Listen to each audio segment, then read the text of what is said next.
Shrimpidupidupa, Opae Ula, Shrimpidupidupa, Opae Ula. What's up YouTube? Welcome to Opae Ula, where we talk and discuss about the Opae Ula shrimps and everything that has got to do with it. And in this video, we're going to teach you how to make an Opae Ula setup. Just a small disclaimer, this is not the first time I attempted to do an Opae Ula setup. The first time we tried it, actually it was not successful. Okay, 5 of my shrimps died and I'm really not proud of it. So I'm really sorry about those shrimps that died because of my, incompetency. But yeah, now I've learned a lot more about this Opae Ula setup and I'm more than confident to do this video for you guys. Oh, and before we move on, I'd like you guys to smash that like button and subscribe to this channel, and don't forget to hit the notification bell so that you guys are aware of any new videos that I'll be uploading on this channel.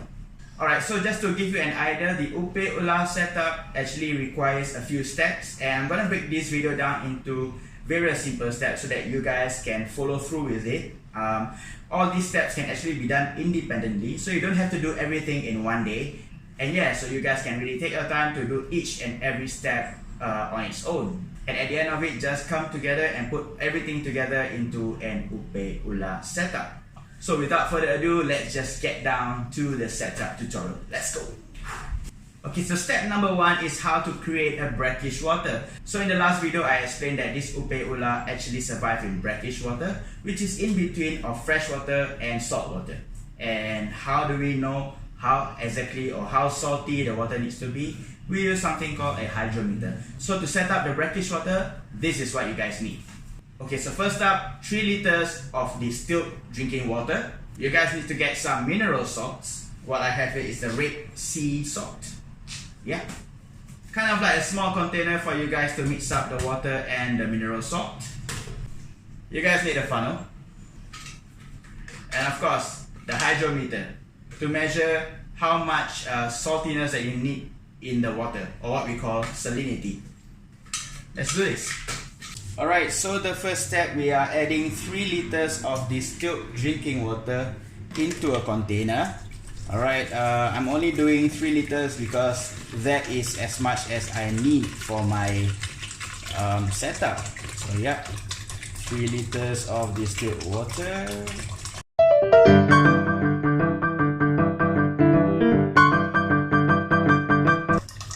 Okay, the reason why we use distilled water and not just tap water is because tap water has chlorine, and that will kill your shrimps.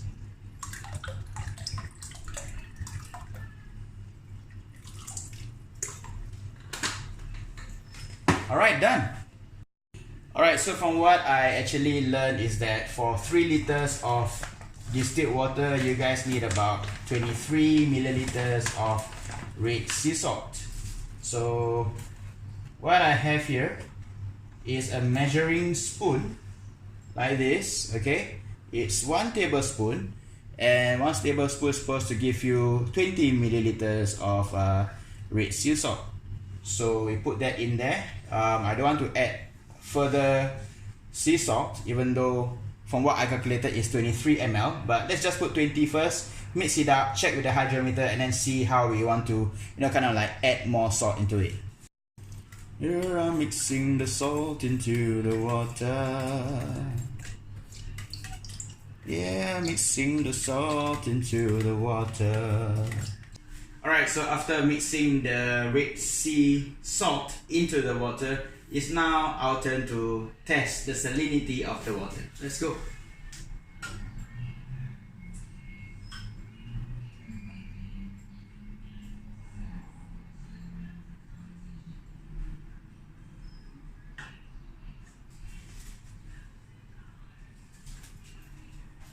Let's have a look. So as you can see here, the salinity is perfect at 1.01, and our brackish water is done. Woohoo! Okay, and since we are done with the brackish water and we checked the salinity to be on point, we're gonna pour it back into our bottle of water with the funnel. And that is where the funnel comes into play.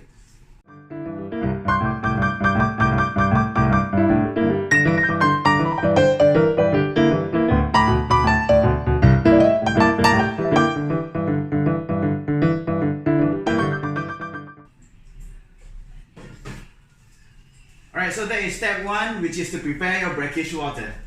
Okay, so step number 2 is actually to prepare all the decorative materials that you plan to put into your Opae Ula setup or habitat. So what I have in mind is actually to have some sea fan, some kind of like natural substrate, some coral chips to add calcium to the whole ecosystem, so that the shell creatures that I plan to put inside there actually have enough calcium to ensure the health of their shells. So what I have in here is actually a pot that I use to boil my decorative material. So come on in and have a look. Okay, so what I have inside here is actually my sea fan, alright, and my substrate together with the lava rocks that I plan to put inside there. The reason why we boil it up is so that they are sterilized and they do not contaminate our ecosystem. So yeah, preparation. Alright guys, so after we have sterilized our substrates and our decorative materials, we're pretty much in the last step, whereby we put everything in together. So the last step comprises of a few other smaller steps, so let's go! Alright, so what I have here is my glass container that I'll be doing the whole Opae Ula habitat inside. I got a sea fan that we have sterilized.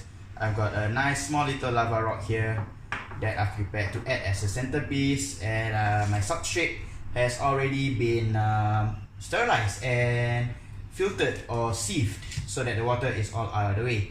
So first up, we're gonna fill up the bottle with the substrate. So let's go.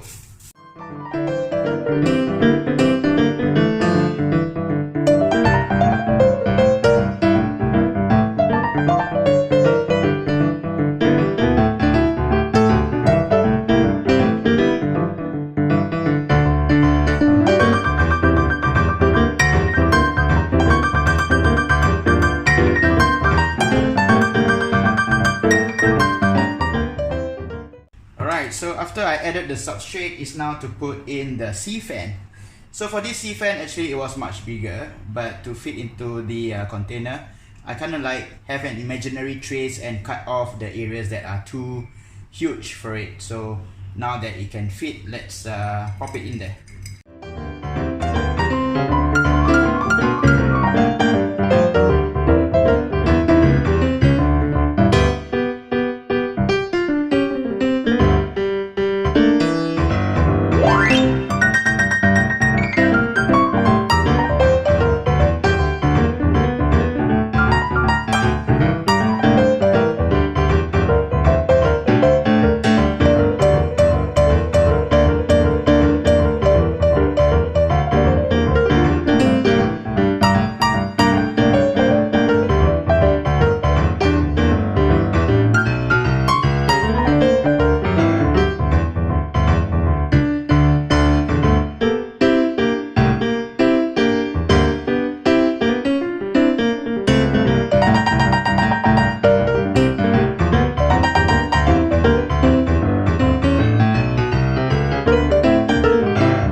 So here we have it, the substrate in there together with a sea fan, and I think it looks pretty neat. Last but not least, it's time to get our lava rock into the picture. I'm gonna show off the most texturous part of the lava rock right there. Okay, looks like it's pretty okay, and the setup is not too bad with the sea fan and everything. Okay, so last but not least, we're gonna add our brackish water back into the tank, and one way of going about it is to put a piece of plastic on it so that when you fill up the brackish water, it does not stir up the substrate. However, since my setup is really very small, I'm just gonna slowly pour it into the tank in really slow kind of flow. So hopefully that doesn't disrupt the substrate. Let's try this out.